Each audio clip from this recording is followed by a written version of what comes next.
This is Bobby at Copel TV Repair with a hopefully functionality proof. I don't know what it's going to turn out about yet another EEPROM that is returned to us with a claim that it is defective.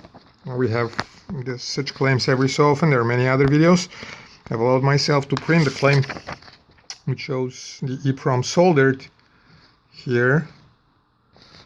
Actually, I don't know, maybe that is the same EEPROM, we will find out, and which says this IC was programmed and tested in a live TV on a socket. As shown is our YouTube channel. Use a socket yourself if you want to test. We will not take back ICs that have been soldered, and it's this, I don't know what the buyer shows here. Their IC is ours, but it's probably ours because they say the following. I'm sorry.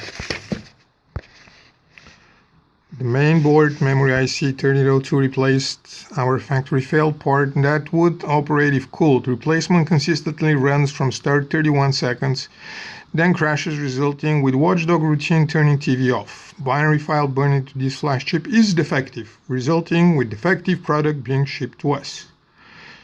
The item sold is tested, but obviously not tested past 31-second runtime. Now, this is so authoritative, I'm not going to argue with it. It's, you know, some people just know how the world works. What I want to show you is that this has it been open.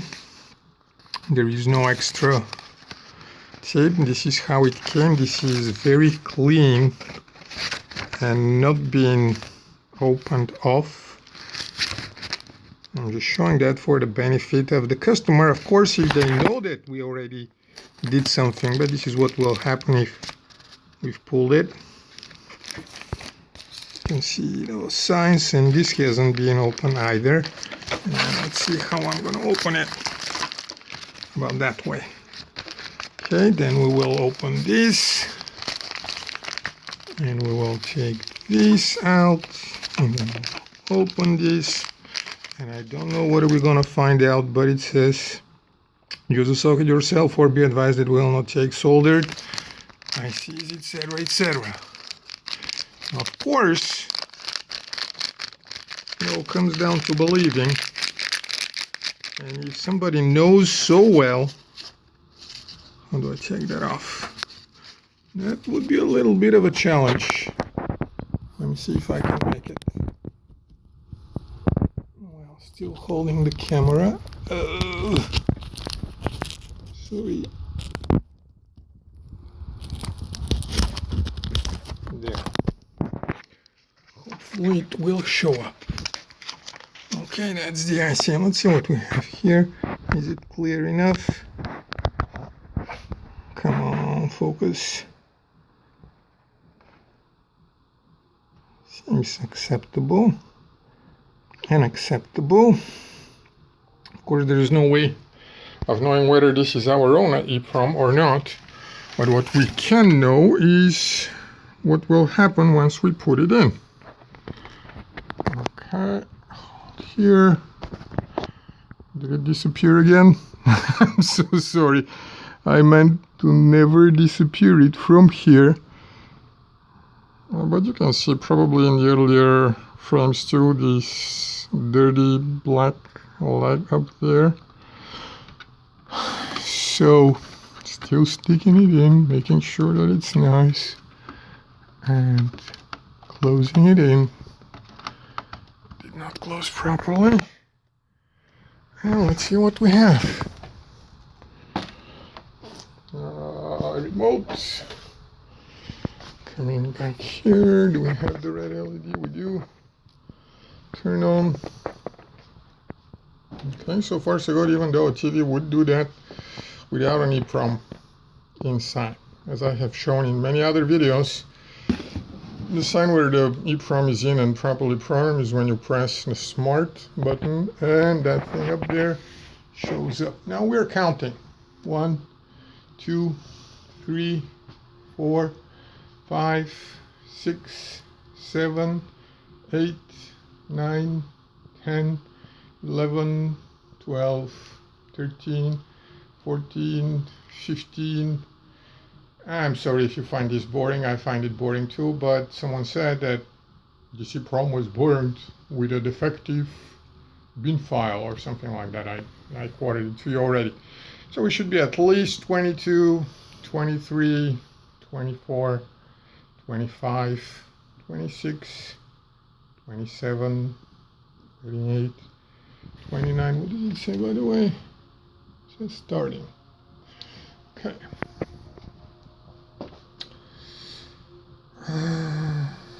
Still waiting.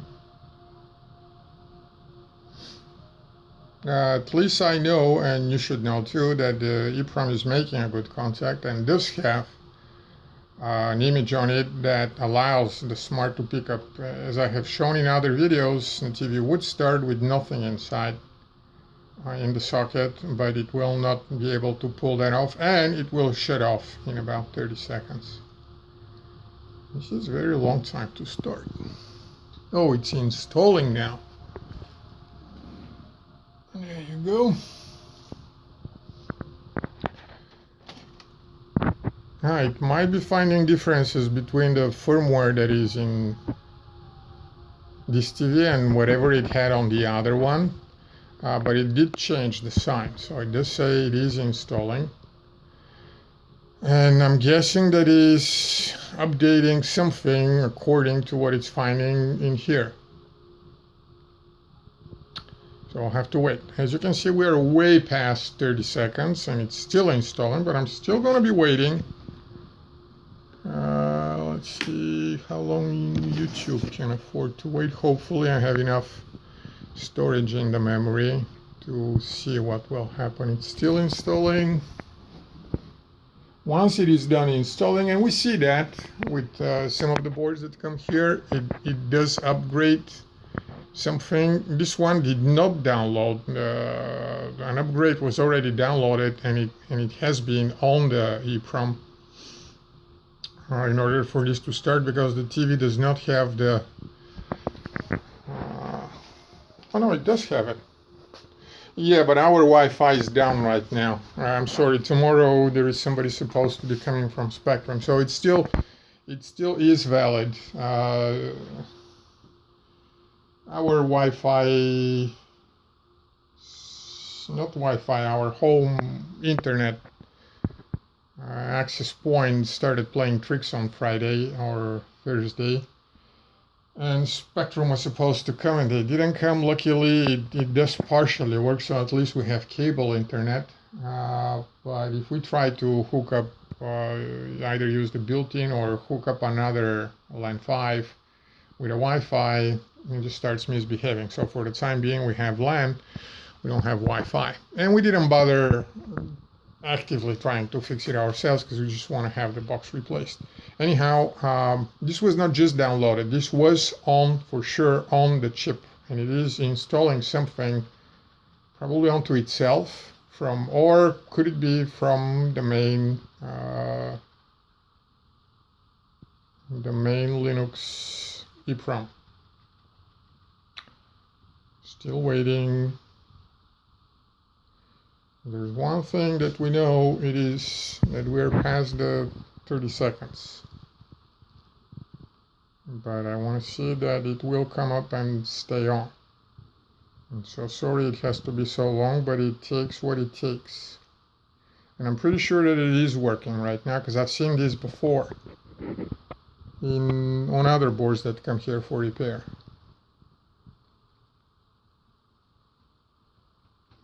It also tells me that this is probably our own EEPROM and not the original bad one, because the original bad one probably would have failed by now.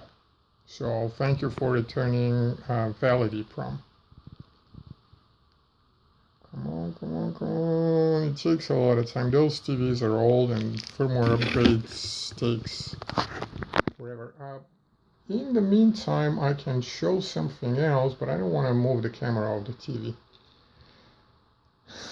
I can real quick show another TV with a customer who sent a board here for repair, and it does work. I may have enough time to stick it into this one. Come on, come on, come on, come on. I do apologize that you have to be watching and waiting like that, but hey, I mean, you gotta see whether this shuts off after 30 seconds or it actually does work. So far, you've seen that it doesn't shut in 30 seconds, but you still haven't seen it properly working. It's still rotating. I don't know if you can see it. There you go. And I know it does take time, even though we never really clocked it. Sometimes it needs more than one install, like it will start the hub. Inside the hub, it's going to do another update. If it is internet connected right now, this will not be able to, because again, we don't have the Wi-Fi. Unless we connect it to some of the other ones that are around here. Installing, please. Once it is done installing, it will switch again back to starting, and shortly after, the smart hub will show up. It may be reformatting the whole card because it's been in another TV. God only knows what it's doing and why it's so slow. We can actually listen to the communication and the debug messages from the port on the back. And we can even get access to the debug console application. There you go. Now it switched to starting, so it's finished installing. And this shouldn't take nearly as long.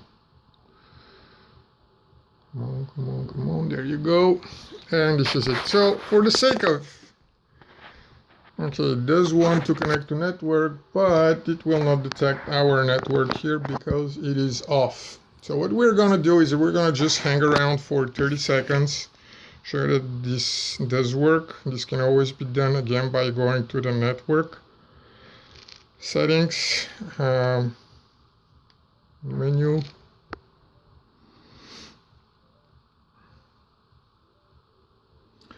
moving around, again menu. So it's been more than 30 seconds. Let's see what we have in the networks. It will, network settings. Always wait here a little bit so that the drivers can load up successfully. Wireless, search, and it's going to find some of the networks of our,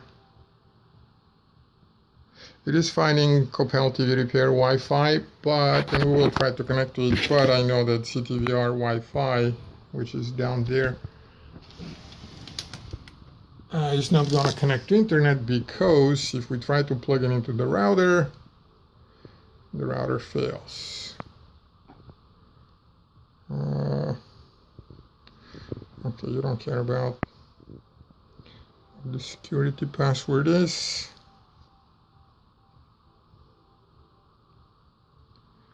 But we can go and try next. Oh, we didn't get it. My bad, I must have skipped something.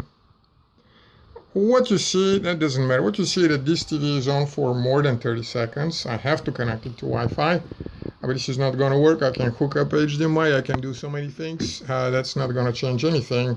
This video is about 14 minutes long now.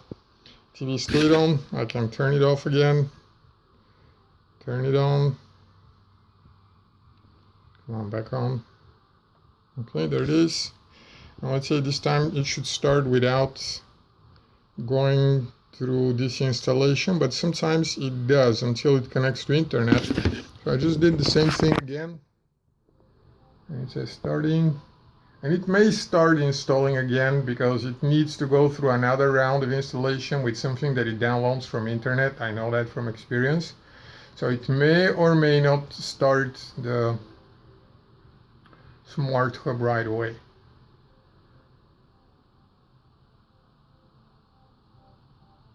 Point still is, okay, it did start right away.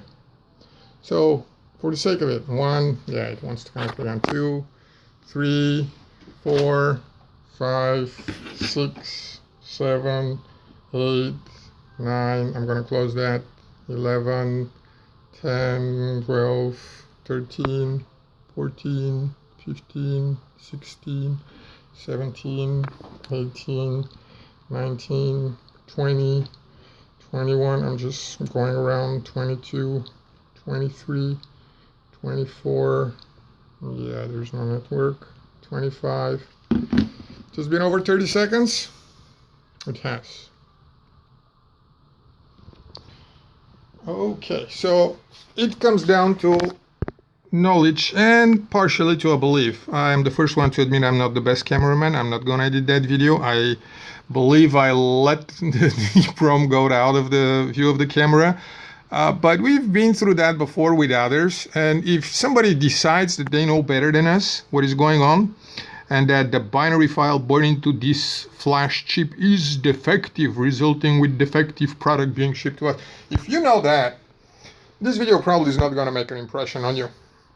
If you have flexible mind and can afford to consider that you may be wrong and you have received a working file, then this video may be of help.